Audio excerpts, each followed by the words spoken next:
Pada chapter kali ini, cerita dimulai dengan suara dentuman yang begitu keras menggema di udara. Arena pertarungan itu langsung hancur seketika setelah Lee Hyuk melancarkan sebuah tinjunya ke arah Jeok.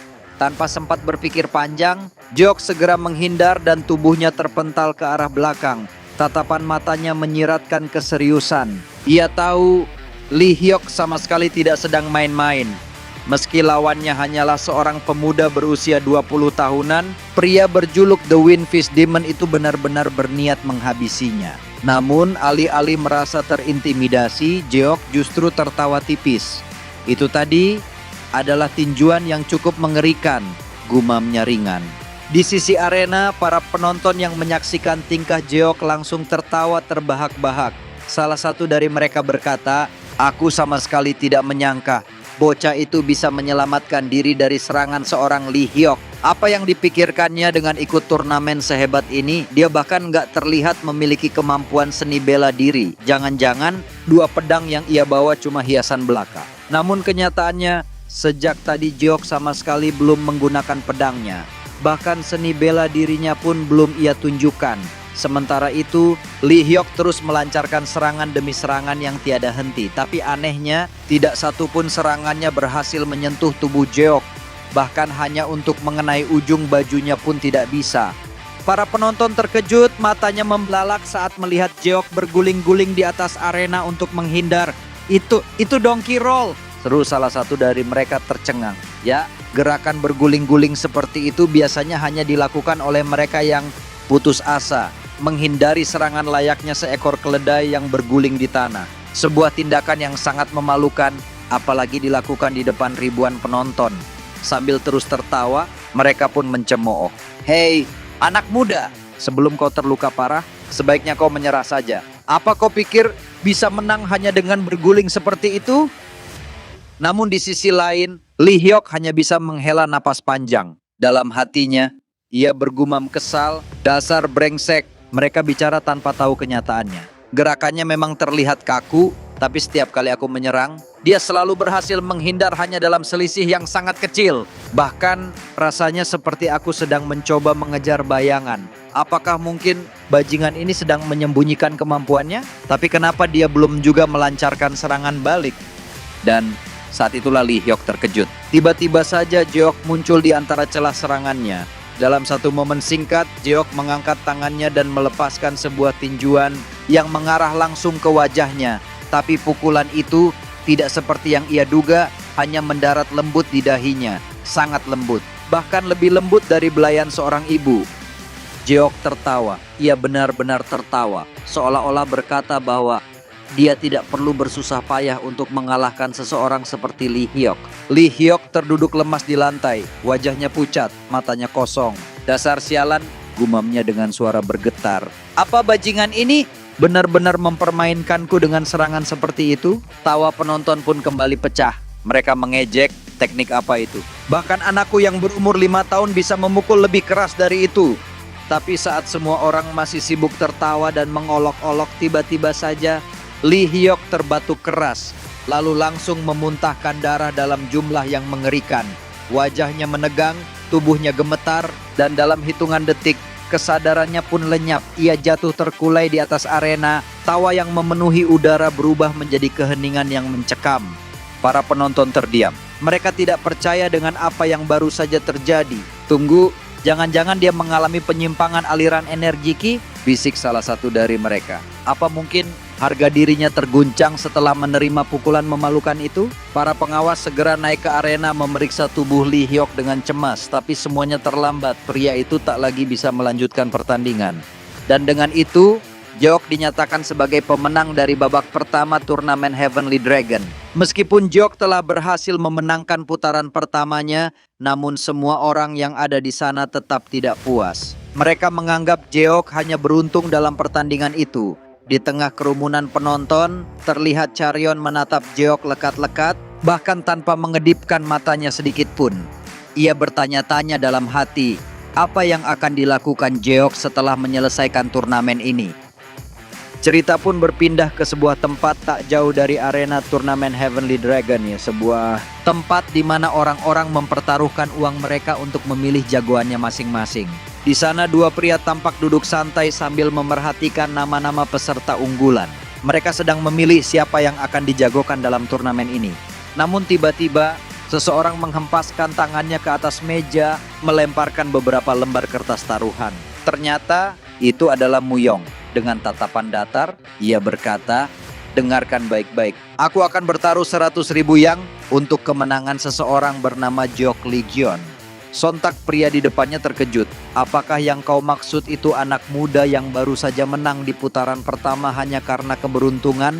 Namun belum sempat kalimat itu selesai, dua pria lainnya ikut bicara. Mereka juga menyatakan akan bertaruh kepada Jeok masing-masing sebesar 3.000 yang. Pria tadi pun geleng-geleng kepala. Jadi kalian benar-benar ingin meraih untung dari keberuntungan anak itu?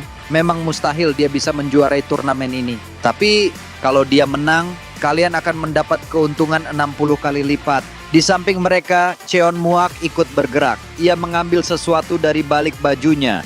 Sebuah permata yang dikenal dengan nama Blood Poison Pearl. Dengan wajah serius, ia berkata, "Aku akan bertaruh dengan ini." Saat orang yang mengatur taruhan mulai menaksir harga permata tersebut, Yang Hua menyindir, "Sejak kapan kau membawa benda seberharga itu?" Tapi ya, makin besar taruhannya, makin besar juga yang bisa kita menangkan. Namun Yang Hua hanya tertawa ketika Cheon Muak menjawab, "Aku tidak bertaruh untuk kemenangan tuan muda." Yang Hua pun bertanya, "Lalu, kau bertaruh untuk siapa?" Dengan tatapan tajam, Muak menjawab, "Aku bertaruh untuk Nameless Traveler." Ketiganya langsung berpikir keras. Siapa orang itu? Dari sekian banyak ahli bela diri yang mereka kenal, para legenda, tetua sekte, bahkan pendekar dari masa lalu, tidak satu pun yang menggunakan nama itu. Yang Hua lalu bertanya, siapa sebenarnya dia? Namun Cheon Muak tak menjawab sepatah kata pun. Ia hanya diam, tetapi dari tatapan matanya terlihat jelas. Ia benar-benar yakin dengan taruhan yang ia pasang. Beberapa saat kemudian, menjelang sore, mereka semua berkumpul dan makan malam bersama di Manor New Wind. Namun Cheon Muak hanya duduk diam. Wajahnya berubah kemerahan saat mendengar Jok berkata, "Jadi dia ikut turnamen Heavenly Dragon tanpa ada yang tahu?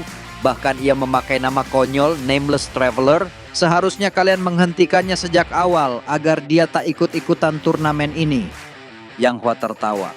"Wahai tuan muda, kau tak perlu terlalu khawatir. Aku sendiri akan menguburnya dengan layak di tempat terbaik." Tiba-tiba, suasana mendadak hening. Charion terdiam. Wajahnya pucat ketika menyadari Yang Hua menatapnya tajam. "Bukankah kau bernama Charion dari keluarga Righteous Sword?" tanya Yang Hua. "Jujur saja, makin lama aku memandangmu, makin aku merasa seperti sedang melihat diriku sendiri di masa muda." Yang Hua lalu meminta Naeng Lisang dan Cheon Muak untuk mengingat bagaimana dirinya di masa muda. "Bukankah aku tak kalah cantik dari Charion?" Naeng Lisang sadar bahwa nyawanya bisa terancam kalau tak setuju, pun mengangguk cepat dan berkata, "Memang benar, sangat mirip." Jeok sambil menuangkan minuman ikut menyahut, siapa sangka Pak Tua yang tak peduli pada kekayaan maupun ketenaran ikut juga dalam turnamen ini. "Entah kenapa, aku merasa Nameless Traveler masuk ke turnamen ini hanya untuk melawanku."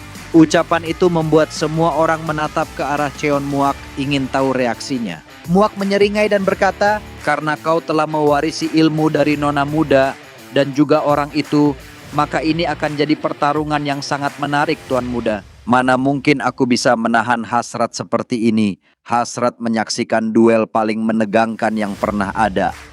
Beberapa saat setelah makan malam usai, Jeok mengajak Charion berjalan-jalan menikmati udara malam di atas jembatan.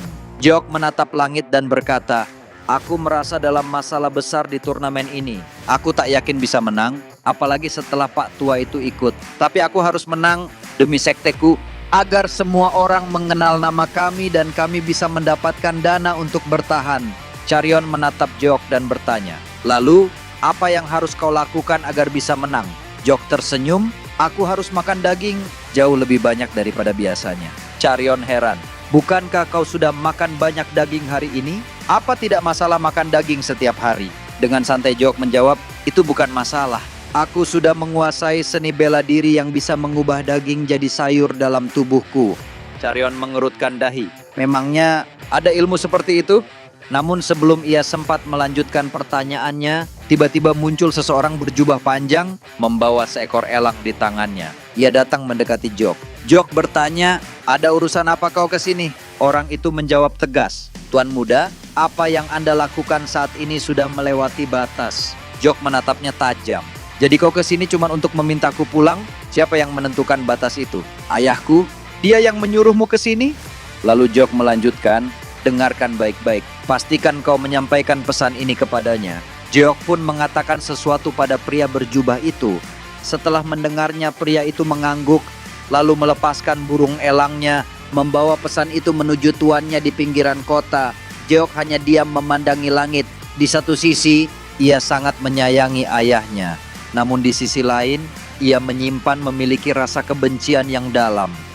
Secara perlahan burung elang itu telah terbang begitu tinggi menembus langit malam untuk mencapai tujuannya, yaitu pada kediaman kedua orang tua Jeok ketika matahari sudah menampakkan sinarnya di ufuk timur.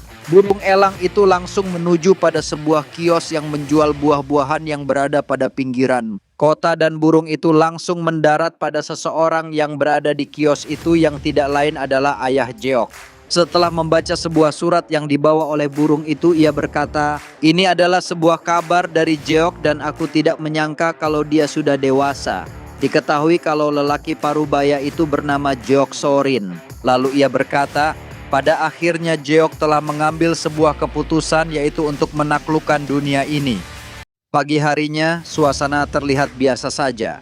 Semua orang di sekitar sana tengah sibuk dengan aktivitas mereka masing-masing, seperti halnya yang selalu mereka lakukan setiap hari. Tepat di belakang Sorin, tampak seorang wanita sedang duduk santai di atas tikar. Ia adalah ibu dari Jeok. Dengan tenang, sang ibu berkata, "Aku tadi melihat seekor elang pembawa pesan datang ke rumah. Aku yakin itu pasti kabar dari Jeok." Sorin menoleh dan menjawab. Jeok mengatakan bahwa dia punya sebuah tujuan. Dia ingin menguasai dunia ini. Mendengar itu, sang ibu tidak langsung merespons. Ia hanya menikmati secangkir minuman hangat di tangannya, lalu berkata, "Jeok Lee Geon adalah anak kita. Dia berhak memiliki mimpi setinggi itu." Namun, Sorin tampak tidak sepakat. Ia menanggapi dengan nada dingin, "Itu adalah mimpi yang seharusnya tetap menjadi mimpi. Selama 20 tahun kita hidup dalam pengasingan dan menjalani hari-hari ini hanya dengan berdagang buah-buahan di pinggiran kota untuk mengisi waktu yang kosong." Setelah mengatakan itu, Sorin memalingkan wajahnya pada istrinya. Dengan tatapan mata datar, ia kembali berkata, "Apakah kau tidak rindu pada Jok? Kalau kau ingin bertemu dengannya, maka kita akan pergi sekarang juga menuju dataran tengah." Cerita berpindah ke kediaman Jok. Di bawah derasnya hujan, Muyong datang melapor. Ia membawa informasi baru dan tampak serius. Ia berkata, "Tuan muda, seperti yang Anda perintahkan, kami telah mengumpulkan informasi tentang transaksi pasar gelap. Tapi informan kita mengatakan ada seseorang yang mengaku sebagai bagian dari mereka, lalu menjual 300 buah Exploding Thunderbolt." Jok mengernyitkan dahi. "Senjata peledak itu bukankah biasanya digunakan oleh aliansi ortodoks?" Muyong mengangguk. "Setahuku, satu saja sudah cukup kuat untuk menghancurkan sebuah rumah. Aku pikir mereka pasti sedang merencanakan sesuatu." Jok memejamkan mata sejenak lalu berkata, "Sepertinya aku harus memeriksa langsung. Kita akan mulai dengan mengikuti pedagang pasar gelap untuk mencari tahu siapa yang menjual senjata itu." Cerita berpindah lagi. Masih di bawah guyuran hujan lebat, seorang lelaki tampak berlari terburu-buru. Ia melarikan diri dari sebuah misi yang sebelumnya diperintahkan kepadanya. Lelaki itu adalah Bong Suchan, seorang tetua yang mengawasi turnamen Dragon Phoenix. Dengan wajah panik dan napas memburu, Bong Suchan bergumam, "Sekarang aku tak punya jalan kembali. Aku sudah menjual semua peledak itu ke pasar gelap. Selama ini saat aku menjabat sebagai tetua di keluarga agung Northern Heaven, aku hidup dengan dua identitas. Satu sebagai tetua, satu lagi sebagai agen rahasia asosiasi. Tapi semua rencana yang kusiapkan untuk turnamen Dragon Phoenix berantakan. Para bajingan asosiasi itu, mereka melemparkan semua kesalahan padaku. Peserta turnamen berhasil mengalahkan sang iblis dan menghancurkan semua senjata mekanik yang telah kami tanam di pulau itu." Sambil meletakkan sekotak peledak, seseorang berkata padanya, Asosiasi sangat kecewa dengan kinerjamu, tapi kami akan memberimu satu kesempatan terakhir untuk menebus kesalahanmu. Ledakan ini saat turnamen Heavenly Dragon dimulai. Bong Suchan terkejut setengah mati. Ia sama sekali tidak menyangka akan dipaksa melakukan hal gila itu. Aku pasti mati kalau gagal melakukannya, gumamnya. Bagaimana mungkin dengan begitu banyak master bela diri berkumpul di sana? Lalu penasihat Banwi juga sudah dicurigai oleh hukum setelah kekacauan turnamen sebelumnya. Entah aku ketahuan mengkhianati keluarga Northern Heaven atau aku gagal menjalankan misi, hasilnya tetap kematian. Namun, tiba-tiba saja seseorang bertopeng hitam muncul dan menebaskan pedangnya ke arahnya. Bong Suchan terkena serangan dan terkapar. Ia bergumam dengan tubuh terluka, "Apa? Asosiasi sudah tahu aku menjual peledak itu dan mencoba kabur?" Orang bertopeng itu menjawab, "Bukan hanya rencana Dragon Phoenix yang kau hancurkan, kau juga berani mengkhianati asosiasi. Apa kau kira kami sedang bercanda dengan ancaman kami?" Tanpa memberi waktu berpikir, orang itu langsung menebaskan pedangnya, hendak memenggal kepala Bong Suchan. Sang tetua menutup mata, pasrah menanti ajal. Tapi sesuatu aneh terjadi. Orang bertopeng itu tiba-tiba berhenti bergerak. Tubuhnya kaku, seperti patung. Bong Suchan membuka matanya perlahan. Terheran-heran. Apa yang terjadi? Orang bertopeng itu terlihat panik. Ia bergumam, "Ada yang mengikutiku? Tapi kenapa aku tak bisa merasakan kehadiran siapapun?" Ternyata yang menghentikannya adalah Jeok. Ia muncul bersama Muyong dan berkata, "Siapa yang menyangka seorang tetua dari keluarga agung Northern Heaven ternyata pelaku kekacauan di turnamen Dragon Phoenix." Karena Jeok dan Muyong mengenakan topeng, Bong Suchan tidak mengenali mereka. Ia bertanya, "Siapa kalian?" Dengan tenang, Jeok menjawab, "Namaku Jung Widai, dari faksi ortodoks." Muyong sontak terkejut, tidak menyangka Jeok akan mengaku sebagai anggota ortodoks. Di sisi lain, Bong Suchan mulai curiga. Bagaimana bisa faksi ortodoks muncul di sini? Apakah kebenaran sudah menyebar sampai ke mereka? Jeok pun mendekati orang itu berniat menginterogasinya. Namun saat mendekat ia menyadari ada sesuatu yang sangat aneh. Wajah orang itu tampak memerah, matanya berputar ke atas dan urat-uratnya membengkak sangat besar. Bahkan dari seluruh lubang di tubuhnya, darah mulai mengalir deras. Dan tanpa ada peringatan apapun, tubuh orang itu tiba-tiba meledak. Ledakannya menciptakan guncangan hebat di seluruh wilayah sekitar. Jeok terdiam, tak menyangka kalau orang itu memilih cara mati sekejam ini demi menyembunyikan informasi yang ia simpan. Bong Suchan tampak panik dan langsung bertanya-tanya, apa yang sebenarnya terjadi? Guyuran hujan deras pun berubah menjadi merah darah akibat tubuh orang itu yang kini hancur berkeping-keping. Pengorbanan itu bukan tanpa alasan. Ia meledakkan dirinya sendiri demi menjaga rahasia yang bisa membahayakan asosiasi mereka. Melihat kejadian itu, Muyong berkomentar, kelihatannya bajingan ini telah mempelajari seni penghancur diri, teknik yang digunakan saat mereka tertangkap atau berada dalam kondisi genting. Jeok pun melemparkan pandangan tajam ke arah Bong Suchan. Apa kau tahu seperti apa asosiasi Flying Swallowtail itu? Bong Suchan menggeleng, mengatakan bahwa ia tidak tahu. Tanpa ekspresi, Jeok mengambil sesuatu, sebuah racun. Aku sudah menduga kau akan menjawab seperti itu. Karena itu, aku akan memasukkan racun ini ke dalam mulutmu. Setelah kau menelannya, kau akan merasakan rasa sakit yang bahkan tak bisa dibayangkan. Melihat racun itu, Bong Suchan terkejut. Bagaimana mungkin seorang pilar dari faksi ortodoks memiliki sesuatu seperti ini? Sambil menyumpalkan racun ke mulut Bong Suchan, Jeok berkata dingin, "Pilar, tikus sepertimu sudah menggerogoti semuanya. Tak ada lagi pilar yang tersisa." Bong Suchan menelan racun itu secara paksa. Seketika matanya memerah, tubuhnya bergetar, dan rasa sakit yang luar biasa mulai mengoyaknya dari dalam. Sambil merintih, ia memohon, "Aku mohon, ampuni aku. Tubuhku seperti tercabik-cabik dari dalam. Berikan aku penawarnya, aku akan mengatakan segalanya." Jeok pun melemparkan penawar ke arahnya dan berkata, "Kalau kau memang berniat mengatakannya, seharusnya sejak tadi. Dengarkan baik-baik, kau harus meminum penawar ini sebulan sekali. Jika tidak, kau akan kembali merasakan penderitaan seperti tadi."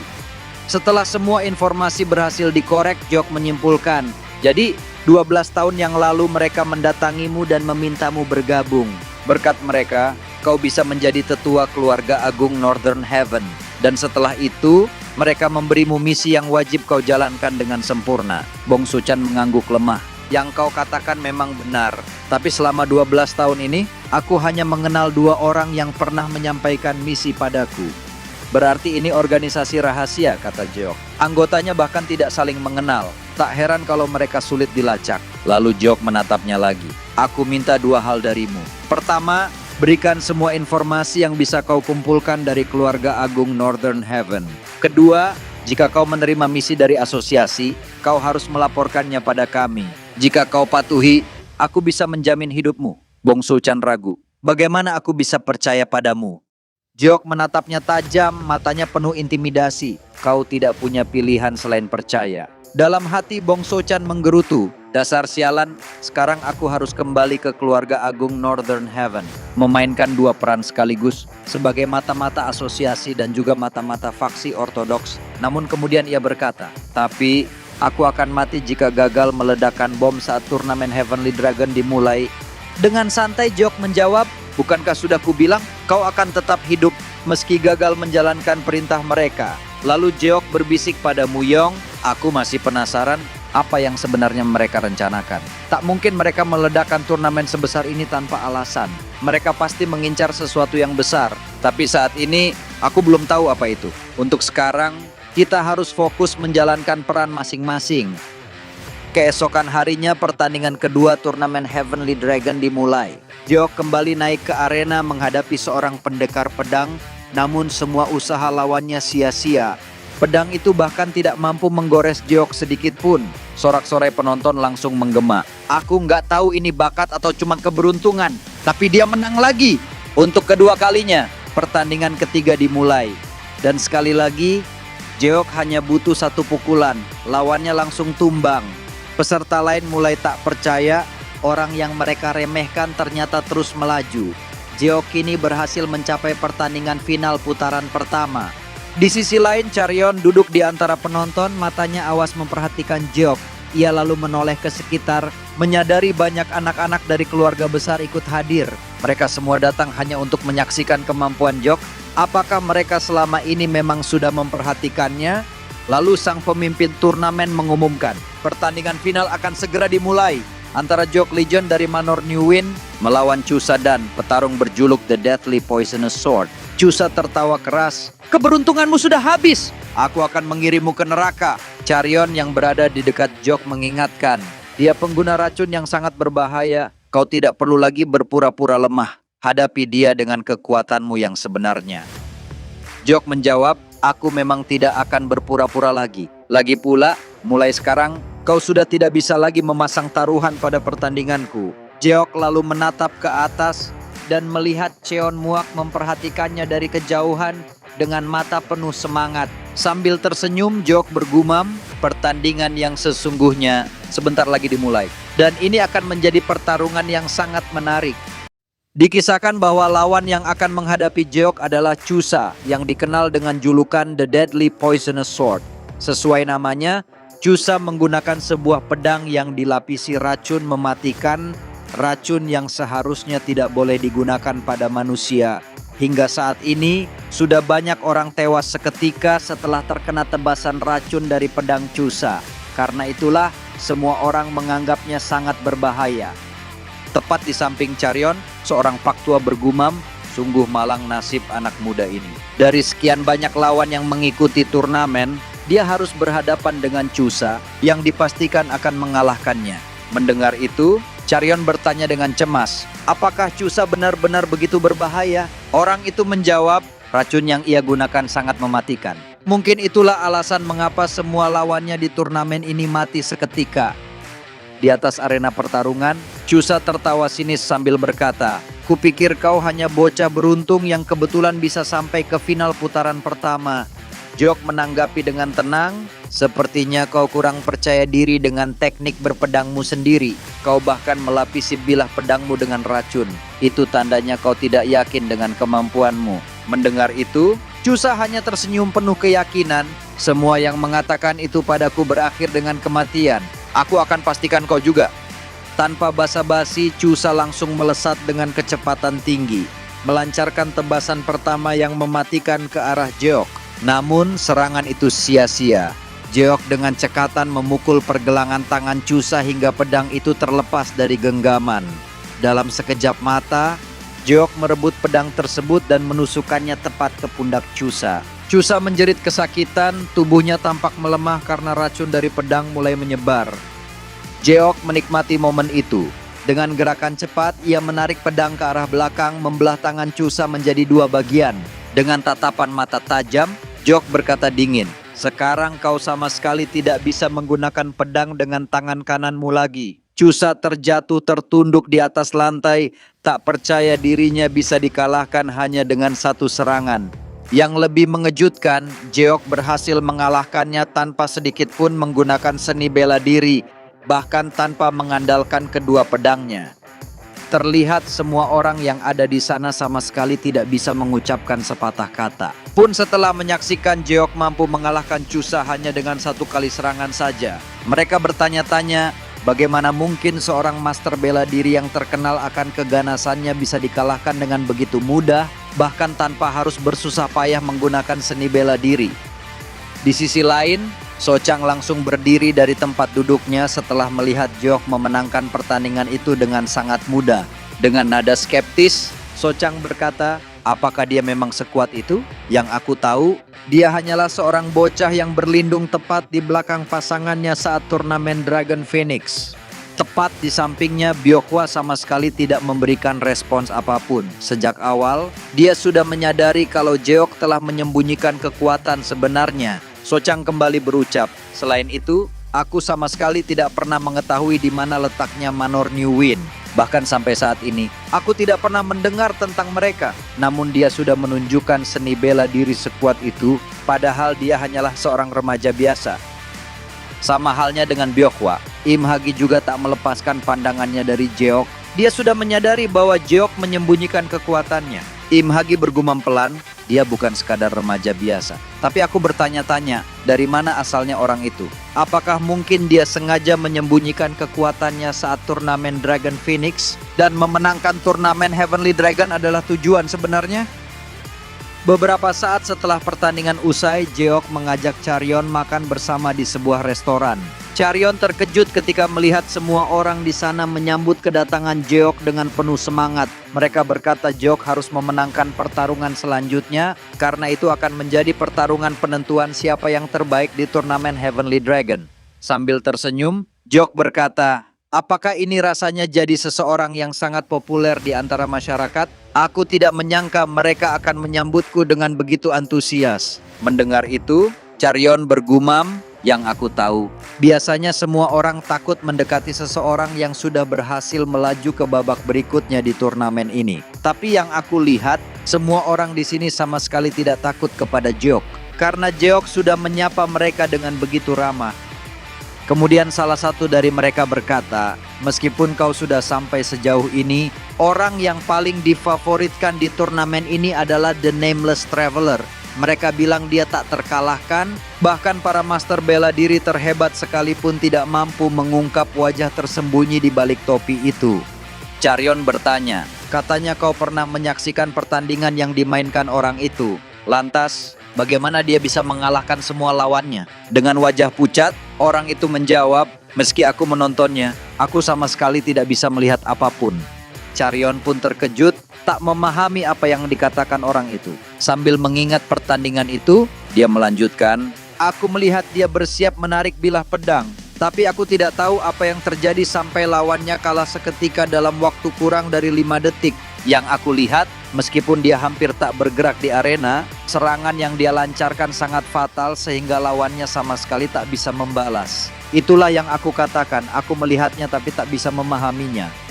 Mendengar itu, Charyeon bertanya, "Bagaimana mungkin ada seseorang dengan kemampuan seperti itu di dunia ini?" Jeok dengan wajah serius berkata, "Ini akan jadi masalah yang sangat serius." Charyeon bergumam, "Selama ini aku belum pernah melihat dia menunjukkan ekspresi seserius ini. Apakah ini membuatnya frustrasi?" Lalu dia bertanya, "Apakah Jeok merasa khawatir?" Jeok menjawab, "Aku sangat khawatir karena aku lupa membawa kantong uang. Tapi saat ini, aku sangat lapar." Mendengar itu, Charyeon berkata akan mentraktirnya. Jeok pun tertawa dan berkata, Kalau begitu aku mau bebek panggang, ikan mentah, tumis daging, dan juga sup ayam. Namun suasana menjadi suram ketika Charion berkata dia hanya membawa uang cukup untuk 2 porsi makanan saja. Jeok lalu bercanda, apakah mungkin kita akan jadi babu di restoran ini supaya bisa menikmati semua makanan itu? Mereka berdua langsung terkejut saat Byeokhwa datang menghampiri dan berkata akan membayar semua makanan mereka. Byeokhwa menatap Charion dan mengucapkan selamat karena dia telah menjadi Phoenix sejati di turnamen Dragon Phoenix. Dia juga berterima kasih atas apa yang dilakukan Charion di turnamen itu. Kalau kau tidak menolong kami, mungkin kami sudah mati. Jeok santai berkata, kenapa kau mengucapkan itu kepadaku? Seharusnya kau ucapkan terima kasih itu pada Tuan Muda Sochang, karena dialah pahlawannya. Byeokhwa membalas, meski aku tidak melihat langsung, aku merasa itu perbuatanmu. Lagi pula aku tidak mengira Sochang bisa melakukan itu. Di sisi lain, Charion bergumam, aku tidak menyangka nona muda dari keluarga terkenal ini akan berbicara duluan kepada orang lain. Apakah dia mulai tertarik pada Jeok? Tiba-tiba wajah Charion memerah mendengar Jeok berkata, Charion jangan khawatir, aku hanya punya mata untuk satu wanita saja. Jeok pun tertawa terbahak-bahak melihat Charion salah tingkah. Jeok lalu memalingkan pandangan saat Byeokhwa memanggilnya. Dan Byeokhwa tersenyum berkata, wahai tuan muda, entah kenapa setiap kali aku memikirkannya, kau tetaplah seseorang yang sangat misterius. Beberapa hari kemudian, waktu yang dinanti semua orang akhirnya tiba. Hari final turnamen antara Jeok melawan The Nameless Traveler. Para penonton bersorak, akhirnya turnamen ini sampai puncaknya. Tahun ini penuh kejutan, siapa sangka seorang anak muda berusia 20 tahun akan berhadapan dengan The Nameless Traveler. Ini pertama kalinya mereka ikut turnamen Heavenly Dragon, tapi dengan kemampuan hebat, mereka sudah sampai puncak. Di sampingnya Yang Hua bertanya pada Charion, apakah dia khawatir dengan Jeok? Charion menjawab, jujur saja, aku khawatir karena Jeok akan menghadapi orang itu. Kabarnya dia punya kemampuan seni bela diri yang luar biasa. Sambil membayangkan Cheon Muak, Yang Hua berkata, aku sudah lama tidak melihat seni bela diri yang disebut Demon Sword. Tak ada yang bisa menandingi itu dalam waktu lama. Tapi siapapun yang menang, hasilnya tidak mudah diprediksi karena kemampuan mereka sangat berbeda. Di sisi lain, para penonton berteriak mendukung The Nameless Traveler, yakin dia akan menang. Cheon Muak hanya tersenyum, sudah lama menunggu pertarungan ini melawan Jeok. Dia berkata, meski kau anak nona muda, pertandingan tetaplah pertandingan. Jika aku harus membunuhmu di sini, aku tidak akan menyesal. Jeok tersenyum dan menarik pedang iblisnya yang terselimuti kain hitam. Dengan yakin, dia mengacungkan pedangnya dan berkata, aku tahu kau akan berkata seperti itu. Jadi aku berharap kau akan menggunakan segala kemampuanmu untuk mengalahkanku. Sekejap mata, Jeok menebaskan pedangnya ke arah Cheon Muak. Namun dengan cepat Cheon Muak membentangkan pedangnya, siap menghadapi serangan langsung itu. Sambil tertawa, Jeok berkata, hari ini aku mempertaruhkan nyawaku dalam pertarungan ini. Setelah pertarungan antara Jeok melawan Cheon Muak dimulai, seketika itu juga arena berubah drastis. Lanskap di sekeliling mereka berubah menjadi padang tandus, sebuah tempat yang hanya bisa dilihat oleh mereka yang diizinkan. Jeok, tanpa sedikit pun keraguan, melepaskan seluruh kekuatannya. Meski lawan di depannya adalah salah satu pengikut ibunya yang paling setia, ia sama sekali tidak berniat menahan diri. Begitu pula dengan Cheon Muak. Walau yang ia hadapi adalah anak dari nona muda yang telah lama ia layani, pria itu tak menunjukkan belas kasihan sedikit pun. Di sisi lain, Yang Hua mengamati dalam diam sebelum berkata, inilah yang disebut pertarungan sejati. Karena keduanya tidak sedikit pun menahan diri untuk saling menjatuhkan. Charion yang berdiri di sampingnya tampak kebingungan. Sampai saat ini, aku belum pernah melihat formasi yang mampu mengubah seluruh lingkungan seperti ini. Bagaimana mungkin hal ini bisa terjadi? Yang Hua menjawab tenang. Dulu, aku pernah berkelana untuk mencari seseorang yang disebut sebagai dewa seni formasi. Apa yang kau lihat sekarang adalah seni ilusi tingkat tinggi. Mereka yang berada di luar hanya akan menyaksikan bayangan sebuah ilusi yang dibuat khusus. Karena pertarungan ini sangat berbeda dari kenyataan. Semua ini dilakukan karena seni bela diri yang mereka gunakan tidak seharusnya diperlihatkan kepada publik. Hanya mereka yang berada di dalam formasi ini yang berhak menyaksikannya secara nyata. Caryon terdiam, matanya membelalak lalu bergumam, jika seni bela diri mereka tidak boleh dilihat publik, berarti selama ini Jeok dan Tetua itu bertarung sampai ke final tanpa menunjukkan kekuatan mereka yang sesungguhnya. Yang Hua mengangguk. Perhatikan baik-baik pertarungan ini. Jangan sampai satu gerakan pun terlewat, karena ini adalah duel yang hanya akan terjadi sekali dalam seumur hidup. Di tengah arena ilusi itu, Jeok tiba-tiba menebaskan pedangnya dengan kekuatan luar biasa. Seketika tubuh Cheon Muak tampak terbelah menjadi dua. Namun itu hanya ilusi. Dalam sepersekian detik, Cheon Muak muncul di belakang Jeok, mengayunkan pedangnya dari arah tak terduga. Namun Jeok bereaksi cepat, ia langsung memutar tubuhnya dan memblokir serangan tersebut. Pedang mereka beradu dalam dentuman yang nyaring. Jeok menatapnya tajam sambil berkata, "Sepertinya kau memang sudah menduga kalau aku akan memblokir serangan itu." Sambil tertawa kecil, Cheon Muak berkata, "Tentu saja aku menduganya, karena orang yang aku lawan adalah dirimu." Tanpa banyak bicara, Jeok langsung membalas dengan menebaskan pedang iblisnya secara bertubi-tubi, menciptakan tekanan luar biasa yang mengarah ke Cheon Muak. Namun semua serangan itu berhasil diblokir.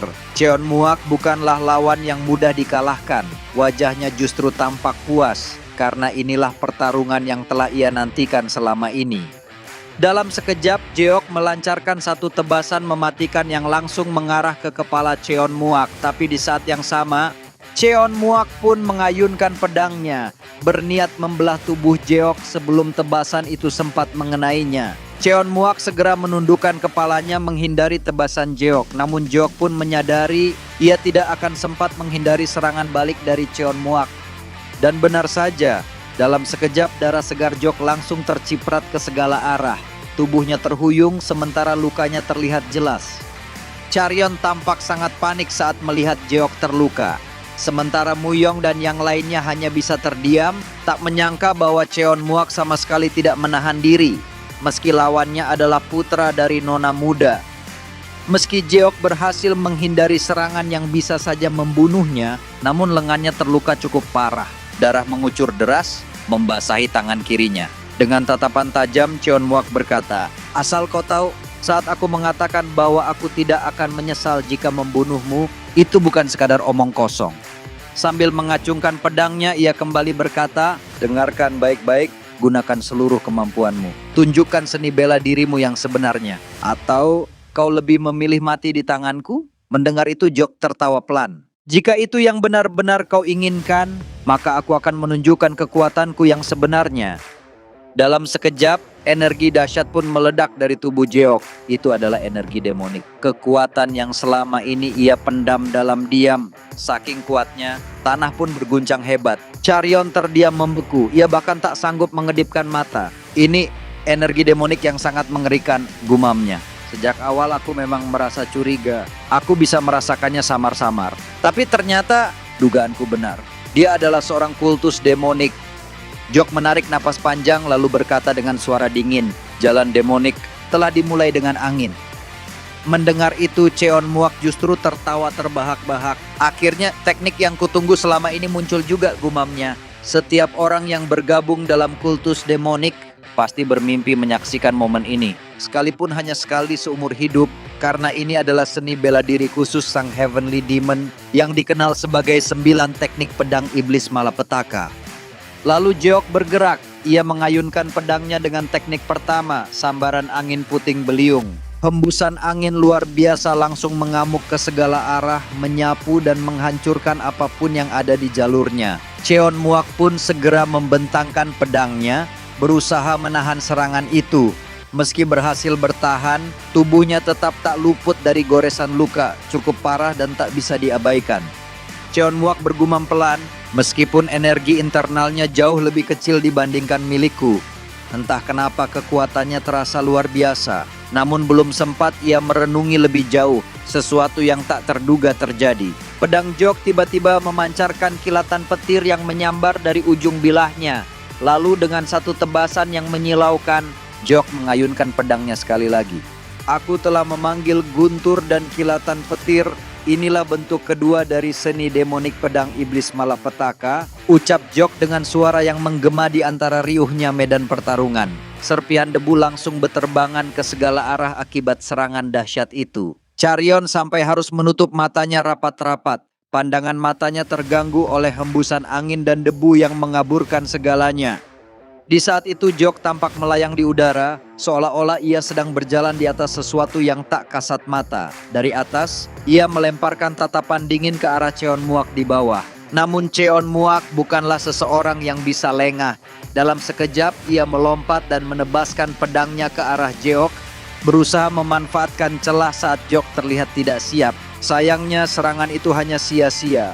Dengan tenang, Jeok berhasil memblokirnya, membuktikan bahwa dirinya masih sepenuhnya waspada. Sambil tertawa, Jeok berkata, "Seperti yang aku duga, kau memang monster yang luar biasa."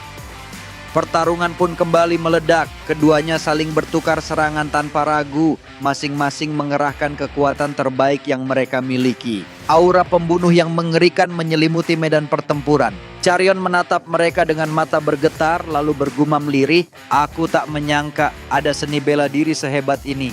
Jika dibandingkan dengan mereka, semua teknik yang kupelajari selama ini hanyalah permainan anak-anak. Bahkan cara mereka bertarung di udara, seolah-olah mereka adalah makhluk surgawi yang turun dari langit." Tiba-tiba Jok bergerak. Kali ini ia menggunakan bentuk kelima dari pedang iblis malapetaka, teknik memanggil makhluk surgawi.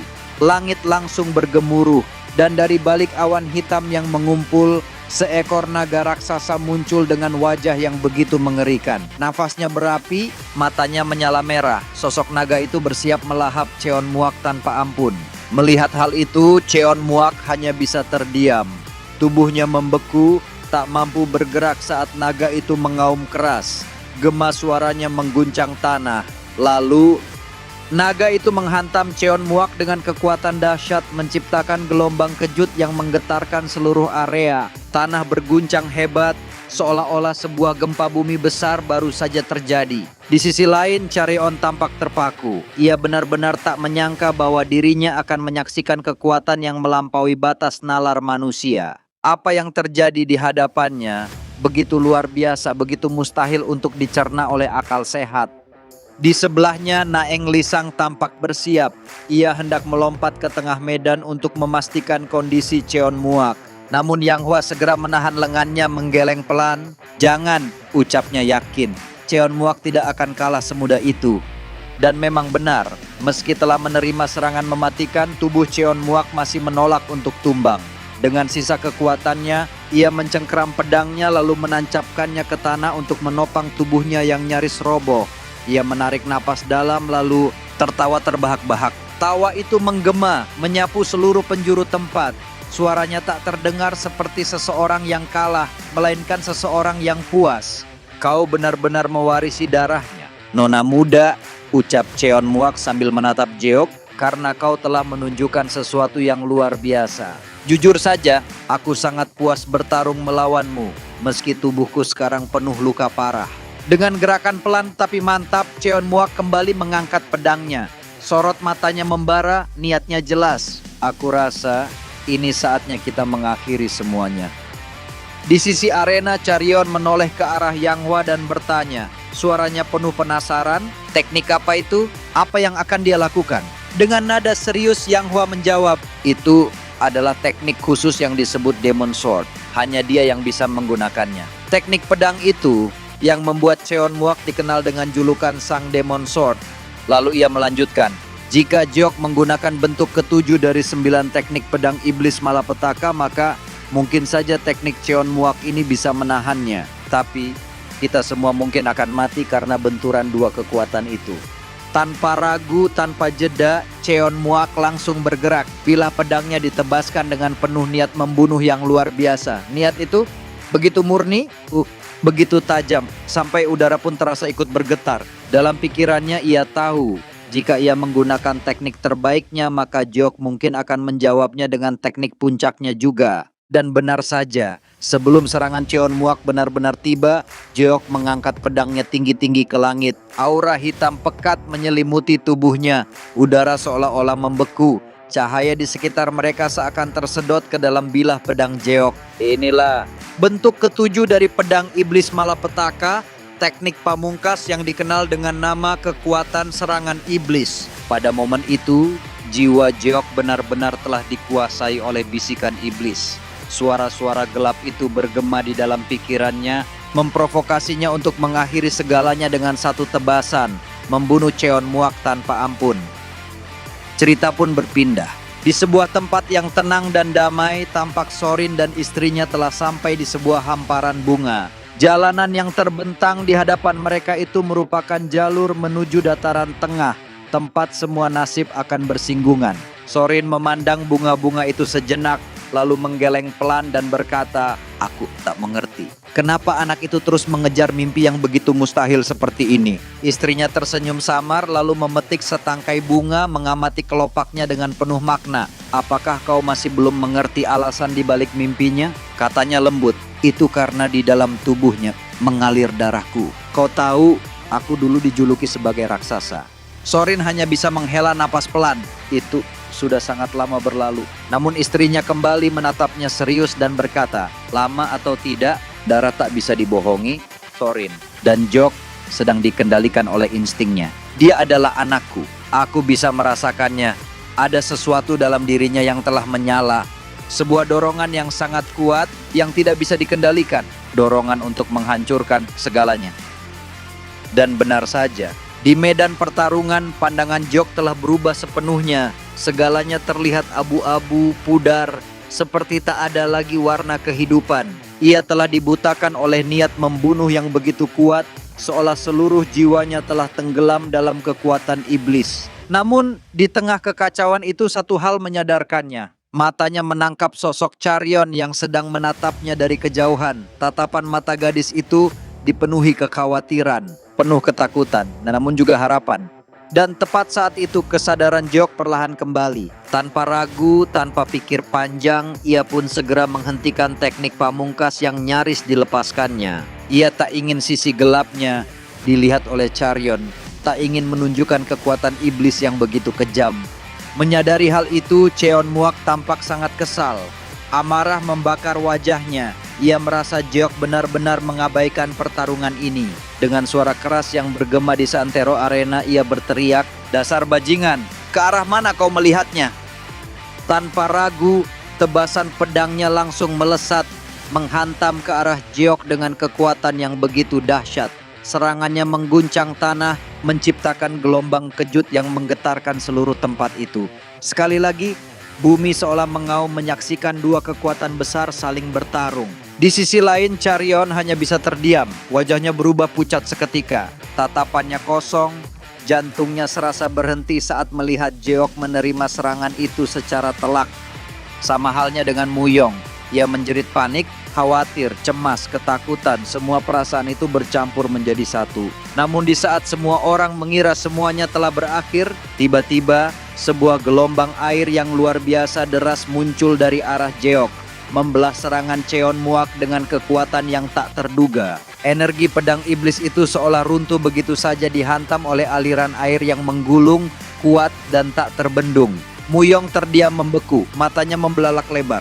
Ia tahu teknik itu. Ia tahu hanya ada satu orang yang mampu menguasainya. Itu adalah teknik milik ayah Jeok. Teknik yang bahkan Jeok sendiri pernah bersumpah untuk tidak pernah menggunakannya. Namun kini sumpah itu telah dilanggar. Benar saja, Jeok berdiri di tengah-tengah arena, dikelilingi oleh riak air yang berputar lembut namun mengancam. Di tangannya tergenggam sebuah pedang legendaris. Bukan pedang biasa, itu adalah pedang ayahnya. Sebuah senjata yang dikenal dalam dunia bela diri sebagai pedang terhebat sepanjang masa.